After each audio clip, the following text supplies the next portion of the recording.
Salut sama gars yi sportif inconditionnel du football ñu ngi leen di nuyu di leen jaajëfalaat yéen ñuy suivre votre chaîne C5 Info di la wax ne bu dee gan nga ci page toujours mën nga abonné nga activer cloche de notification pour bañ a rater benn vidéo ci vidéo yi ñu dugal aussi mën nga def sa réaction ci commentaire yi bul fàtte le petit pouce bleu muy le bouton j'aime, c'est vraiment hyper important pour nous. Jules Koundé au Barça, peut-être l'année prochaine am nañu occasion gis kooku di Jules Koundé bu football Barcelone parce que entraîneur FC Barcelone muy Xavi Hernandez xamal na direction que ne il lui faudrait forcément un défenseur pour saison bi nga xamante ni bii fa lañ jëm. Donc nag xamal na aussi Piqué que ne du compter wu ci moom wala boog garanti lu ko place de titulaire indiscutable saison bi nga xamante ne bii ci lañ jëm. Donc nag ki nga xamante ne bii ni ñoom la direction bi gis comme choix numéro 1 Jules Koundé la. Donc mais li war a nekk problème bi mooy que ne Jules Koundé dafa nekk sous contrat foofu nga xam ne mooy ci Séville te aussi clause libératoire am mi ngi toll ci 60 millions d'euros. On parle de 60 millions d'euros ak problème yi Barça nekk ñun ñëpp xam na ne ce serait vraiment difficile. Et pendant ce temps équipe boobu di Chelsea ak Newcastle ñoom pare nañ pour joxe li nga xamante ni bii wala boog pour fay li nga xamante ni bii mooy clause libératoire kooku di Jules Koundé parce que défenseur la boo xamante ni bii ni peut-être équipe yëpp bëgg nañ ko mais tamit li nar a nekk problème bi foofu it mooy que ne Jules Koundé équipe bi mu choisir mooy l'FC Barcelone même si bu fekkee Barça ne peut pas se garantir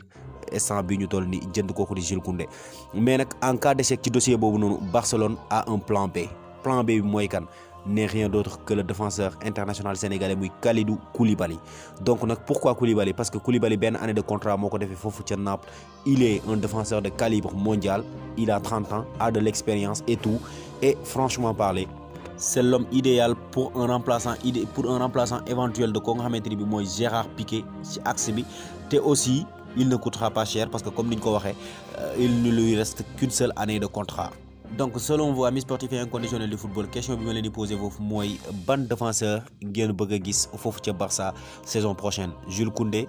kooku nga xamante ne bii mooy Kalidou Koulibaly ou un certain Pau Torres bi nga xamante ne bii mi ngi foofu nga xam ne mooy ca Villarreal dont FC Barcelone aussi ñi ngi ciy wax. Réponse dans les commentaires. Mais Barça waxul ci kooku rek parce que kooku nga xamante ni mooy Ángel Di María aussi mën nañ ko gis mu signé foofu nga xamante ni mooy ca Barcelone la saison prochaine parce que Ángel Di María kat il est libre de tout contrat et que Barça mi ngi wër ay joueurs instant bi te mënul signer n'importe quel joueur surtout joueurs yi nga xamante ne bi seeni prix dafa élevé kooku di Ángel Di María nag nga xamante ne bi Paris la newoon ba contrat jeex donc mën na signer foofu nga xam ne mooy ca Barcelone même bu fekkee Juve aussi il est intéressé par le dossier Di María. Bu ñu jógee Espagne nag ñu jàll ba foofu nga xam ne mooy ci France ak Paris Saint-Germain bi nga xamante ni bi instant bi intérêt mi ko jël porté ko ci défenseur central boobu nekk foofu ci Inter Milan muy Milan Skriniar donc nekk défenseur bu xarañ machallah ay lool nekk foofu nga xam mooy ci Inter de Milan. Donc nag ñoom waa Paris Saint-Germain formulé leen seen première offre mi ngi toll ci 50 millions d'euros donc 50 millions d'euros mais les nerazzurri muy waa Inter ñoom ils réclament 80 millions d'euros pour l'arrivée de kooku nga xam ne mooy Milan Skriniar. Donc sans aucun nul doute les enchères vont commencer parce que bu ñu yëgee ne kooku di Skriniar day jaay cadre d'Europe yëpp dañuy intéressé wu ci kooku nga xamante ne bii nii mooy Milan Skriniar parce que c'est un très grand défenseur. Mais aussi ñu bañ a génn foofu ci Inter de Milan parce que ñoom kat ñi ngi def le tout pour delloosiwaat kooku nga xamante ne bii nii mooy seen attaquant boobu di Romelu Lukaku nga xamante ne bii daaw lañ ko jaay équipe boobu nga xamante ne bii mooy Chelsea mais prouvé wu fa dara te retrouvé wu fa ses marques. Donc kooku nga xamante ne mooy Romelu Lukaku aussi il pousse vraiment pour jóge foofu nga xam ne mooy ci Chelsea dellu si waat ci championnat bu miin ci équipe bu miin muy foofu ci Inter de Milan. Donc nag mais Chelsea li mu proposé mooy un prêt payant de 23 millions d'euros plus une option d'achat de 76 millions d'euros. Mais Inter yemuñ ci bëgg kooku donc parce que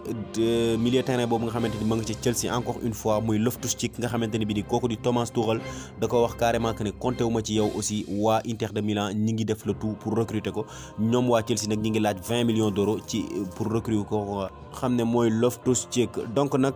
foofu ca Angleterre toujours mais cette fois-ci ak Arsenal donc nag ñoom nag officialisé nañ seen benn recrue boo xamante ne bii ni mu nga jógee foofu ca Brésil plus précisément à Sao Paulo du nom de Marquinhos. Donc nag nekk un jeune attaquant de 19 ans donc le transfert a coûté 3,5 millions d'euros donc nag c'est vraiment officiel kooku di Marquinhos donc est désormais un joueur de l'Arsenal. Ñu génn Angleterre nag dem ba foofu nga xam ne mooy ca France ak l'Olympique de Lyon ñoom nag carrément ñu ngi poussé def lépp lu ñu mën pour delloosiwaat joueurs yi nga xamante ne bii ñoo fa nekkoon wala bokk ñenn ci joueurs yi fa newoon après nag bi nga xamante ne bii delloosi nañ Lacazette bi nga xamante ne bii Arsenal la newoon te jeexal fa contrat am. Donc nag ñooñu di waa Olympique Lyonnais ñi ngi def le tout pour faire revenir un ancien bi nga xamante ne bii nekkoon na Bayern muy Corentin Tolisso libre de tout contrat nag ak manque de temps de jeu bi nga xamante ni bii nekkoon na fa Bayern il ne prolongera pas te xamle na ko te tamit instant bi mi ngi déglu offre ñooñu nga xamante mooy waa Olympique Lyonnais pour vraiment revenir donc mën nañ ne c'est une question de temps parce que li Wolof Njaay di wax ku bëgg fu mu fanaan la ak ku bëgg ko wéetali tëjal buntu bi du leen boole. En plus de ça Corentin Tolisso a besoin plus de temps de jeu pour mën a am espérer wu bokk ci loolu nga xamante ne mooy mondial boobu nga xamante ni bii fa leen jëm. Parce que depuis un certain temps équipe bu France woowatu ko et que vraiment il a vraiment sa place ci équipe boobu nga xam ne mooy équipe de France. Donc tey lii leen loon tey seen C5 Info di la wax ne bu dee kan nga ci page toujours mën nga abonné nga activer cloche de notification pour bañ a rater benn vidéo yi ñu dugal. Aussi mën nga def sa réaction ci commentaire yi bul fàtte le petit pouce bleu muy le bouton j'aime, c'est vraiment hyper important pour nous. Merci, à très bientôt.